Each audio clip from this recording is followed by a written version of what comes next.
Hi, and welcome to the Robert Good Show, where we talk about deep shit. Or at least we try to. Today what I want to do is talk about an important phrase in Christian theology, one that actually reverberates, if you want to put it that way, through the structure of Christian thinking. And I want to talk about that phrase in light of my journey from being an intellectual Christian to being more of a secular atheist, skepticist, agnosticist, something or another, not Christian. And talk about how that phrase was so important in my journey, and maybe it'll help other people who are on similar journeys as well. So the phrase is, I believe in order to understand. And this phrase was coined, if you would, by Anselm of Canterbury, who was a theologian in the 11th century in England. That's where Canterbury is, and nobody seems to know the guy's first name because they always call him Anselm of Canterbury. They don't call him like Joe Anselm or Anselm Smith. But, you know, who cares? But also you could actually trace it back to St. Augustine, who was like kind of the seminal theologian back in about the 4th or 5th century after Christ. And he also said something very similar, I believe in order to understand. Now, the reason that this is an important phrase in Christian thinking is that it kind of sets up the model for how Christians interact with information about the world in relationship to their religious beliefs, and particularly the beliefs that come from the Bible. And the root problem that the phrase tries to adjudicate is the problem that the beliefs that define Christianity are not beliefs that you can find out from the world.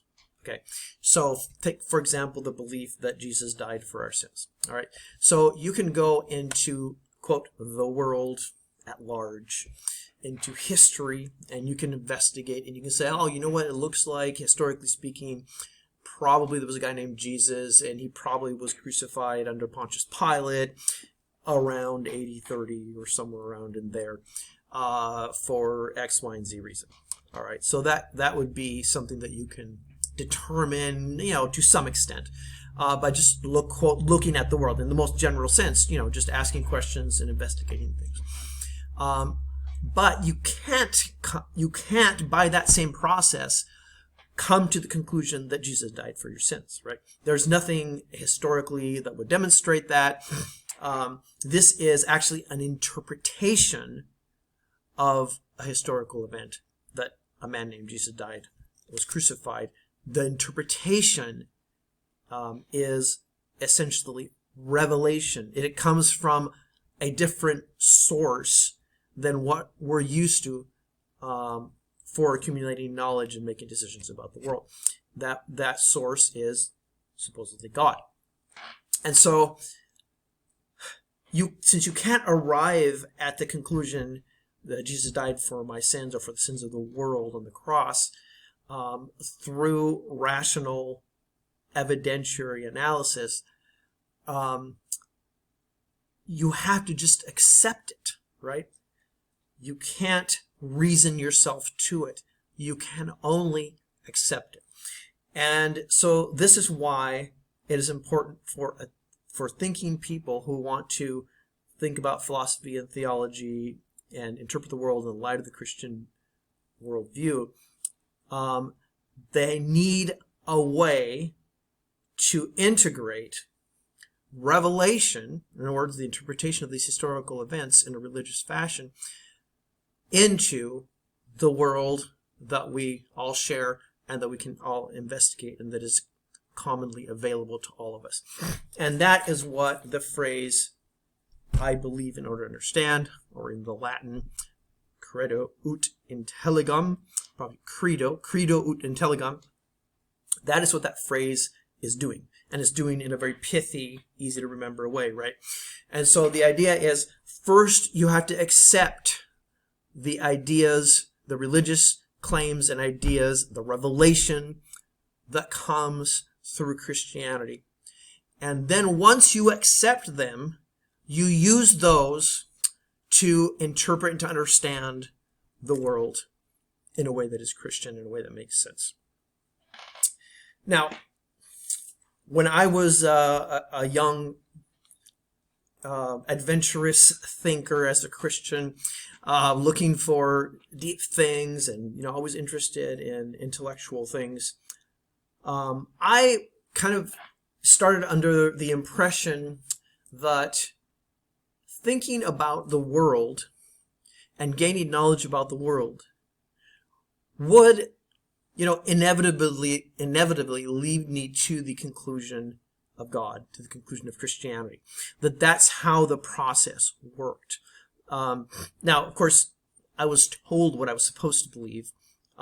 Growing up as a Christian, I was told what I was supposed to believe. It's not like as a 5-year-old I went around investigating all these things, to draw conclusions about them. Of course not.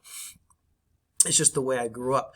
But in my process of becoming self-aware, I always had in the back of my mind that all these beliefs that I held were beliefs that I could, track down, as it were. Like that I could go out into the world and think about these things and go, oh yeah, okay, so the reason, I didn't know the reason that was true, but now I know because I went and checked it out. And I think that that's probably the way most Christians think about things. Like the average person that goes to church and just participates in Christianity, culturally speaking, and believes, basic Christian things, they haven't gone out and done investigation, philosophy, theology, history, whatever, to figure out, why they believe things. But they think that if they could do that, they would pretty easily arrive at Christian conclusions. But anyway, going back to my own story, back in the day, I really thought that it worked the other way around. I thought that I understand in order to believe. Like that was always my assumption about everything. And I was always very much a science guy, always interested in reasons and reason. And so when I first heard this phrase in an educational context, I was a little bit surprised, I guess, by it, a little bit taken aback by it, a little skeptical. I was kind of like, I'm not sure I buy that. Does that really fit? You're not supposed to believe something in order to understand. You're supposed to understand and then form your beliefs on the basis of that understanding, right? I mean, that's how the world works. That's how we live our lives in the daily world, right? You don't go up to cross the street and go, well, I believe that I can cross the street now without getting injured. No, of course you don't do that. That would be absurd, right? That would be ridiculous. What you do is you investigate the world around you. You look one way, look the other way, make sure no trucks are coming, no bicyclists, nobody on one of those like electric scooters is zooming towards you, or if there's relevant traffic signs that you should pay attention to.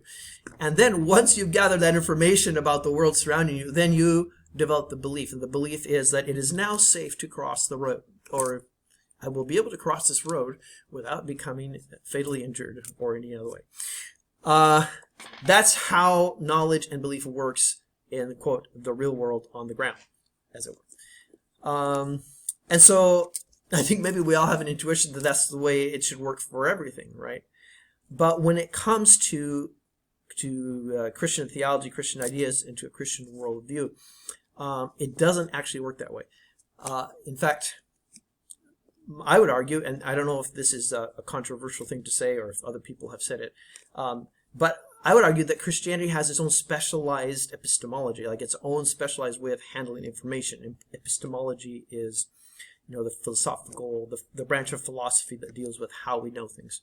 And so I think that Christianity has its own rules of epistemology, and that's really the only way it can even survive or participate as a voice among other worldviews. And that specialized epistemology, that special way of handling information, is precisely this: Credo ut intelligam. I believe in order to understand. Credo ut intelligam is the Latin version, the smart guy sounding version of the phrase. So if you want to use that, then you will sound smart. And as I just did I not just sound really smart? Anyway, let me just take a look at how people use this on the ground with an almost random example from a blog that talks about this sort of a thing. So let's go to this blog, 10,000places.com, where a Christian talks about their use of this idea: I believe that in order that I understand. As to why I am a Christian, in the words of St. Augustine, I believe in order to understand. So he's quoting Augustine. You could just as well quote Ansel. Credo ut intelligam. I'm not very good at pronouncing Latin. Apologies. I believe in Christianity because it makes sense to me, and because it helps me to make sense of my world, my experiences, my feelings, my moral intuitions, what I know of science and history, and so on. C.S. Lewis said it better than I ever could. I believe in Christianity as I believe that the sun has risen, not only because I see it, but because by it I see everything else. Now, the C.S. Lewis quote is great, right? C.S. Lewis, say what you will about what he taught and believed. The man was a towering communicator. And he pretty much just took any topic that he picked up and he transformed it and made it understandable. And in making understandable, he actually probably changed it in some way too. So that is a great quote to use. Now, but I would quibble on it a little bit. Credo ut intelligam, I believe in order that I understand, doesn't really cover the first part. He says, I believe in Christianity as I believe that the sun has risen. Not only because I see it, that's the first part, but because by it I see everything else. Credo ut intelligam is not saying that you see it. Okay, so Lewis is adding that, and the author here is adding that as well, because it helps me make sense of my world. Because it makes sense to me, is not included in Credo ut intelligam. Okay, just as for C.S. Lewis, that he sees the sun is not included in that idea. All that I understand in order to believe, I believe in order to understand, is claiming is the second part, because by it I see everything else. Okay, so you don't accept Christian belief because it makes sense to you. But that is like foundational, right? And when I say makes sense to you, I'm kind of using a specialized language there. In other words, you don't arrive at the claims of Christianity through reason. Okay? You arrive at them through belief, through acceptance.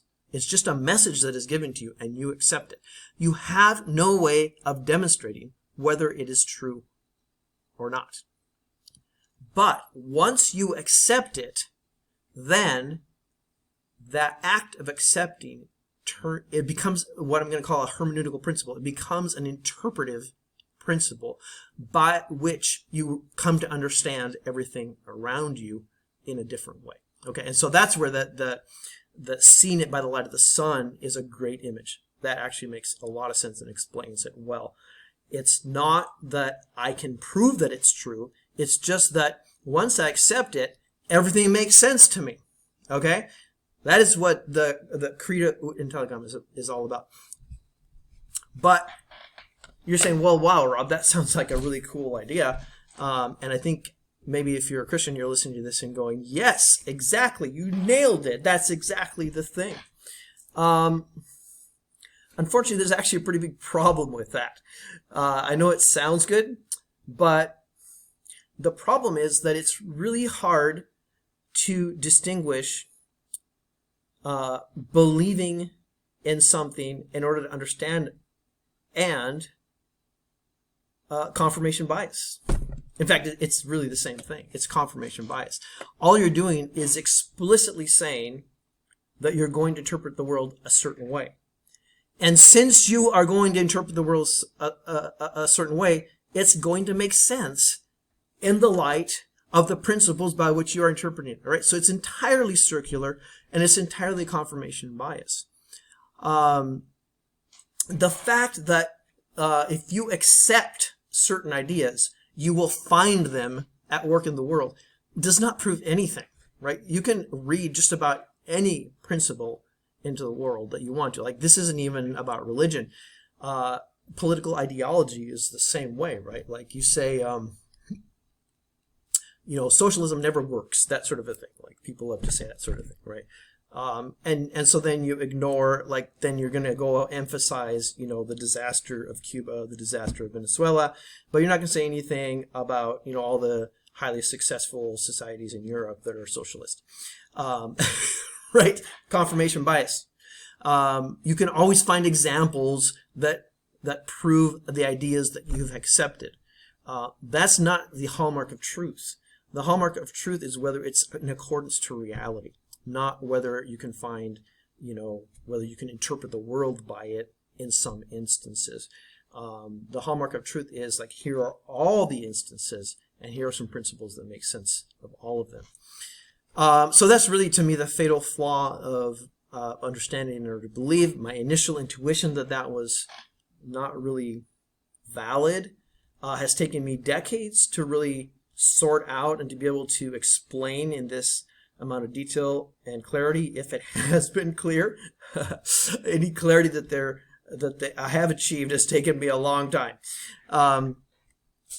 Because there's just a lot of BS surrounding all these big ideas. A lot of things that sound smart, but maybe they aren't really that smart. And even the Lewis quote. Again, I'll praise the C.S. Lewis quote for explaining the principle well. But explaining the principle well doesn't make it true. That's not the same thing as it being true. That's something that people confuse a lot. Like, just because you find a really good explanation that rings true to you, that doesn't mean it's true necessarily. That's a different kind of evaluation. So the key here that I'm emphasizing is that Christianity tends to pose as a sophisticated intellectual system that, because it has supernatural insight, makes more sense of the world. But really, all it really boils down to is people accepting certain ideas, which may or may not be supernatural. There's nothing to prove that they're supernatural. But it's accepting those ideas and then finding that they like the result of that acceptance and feeling sort of an intuitive rightness about those, about that result, and taking that to be proof of its truth, right? And this is particularly problematic in the case of people who grow up Christian, like in the case of the author of this article that I'm looking at. Let me switch back to full screen here. Because if you grow up as a Christian, then all your intuitions and all your baseline ideas about the world have already been formed by the Christian worldview. So it's not like a big mystery that, that Christian ideas are going to seem intuitive to you if you grow up as a Christian. That doesn't demonstrate anything. That's just like common sense. Like, of course it will. And that's why, if you grew up Muslim, the same thing is going to happen. And this is even if you grow up in a religion just even until you're 10 years old or something. And let's say then something happens in your family, nobody goes to church anymore, you don't even think about religion until you're 30. And maybe now you have kids and you're like, or maybe, you're confronted with an old friend who's a Christian and they start talking and you're like, oh man, these things are really ringing true to me. Well, of course it's going to seem like that way because that's how you grew up. There's like some deeply ingrained ideas. And so this idea of using intuition to sort of adjudicate between what is true and what is not is kind of, I think, is really inadequate. And so for me, realizing all these things and turning the cart and the horse around to some more, let's say, natural progression,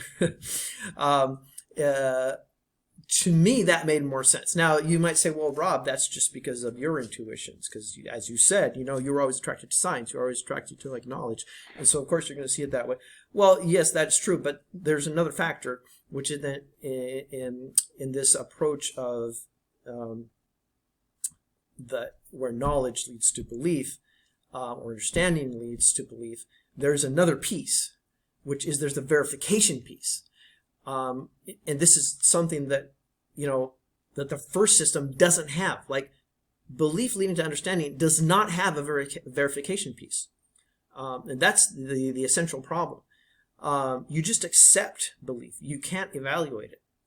But when understanding leads to belief, then you have another piece, which is called verification. So we actually go out into the world and we say, well, here's some principles by which we can determine what things are true and what things are false. And we apply those principles, and then we understand, or it's a dialogue, you understand and you verify, understand, verify, understand, verify. And then you believe, or you could put it all in one big ball of wax, right? Understand, verify, belief. It's all kind of a dialogue between these three things. But again, when it's just believing in order to understand, you're missing that verification piece. All right, well, I don't know, hope this has been helpful, and let me know in the comments if there's some ideas that you want to explore. Please just don't go off with stupid comments about going to hell or some BS like that, because it's just not interesting, and I'll just delete it anyway. So, and I don't really care if it gets me less notoriety. I'm just not into that. But certainly interested in ideas and in having serious discussions. And of course, hit all the relevant buttons and if you want to help me promote my content. Thank you.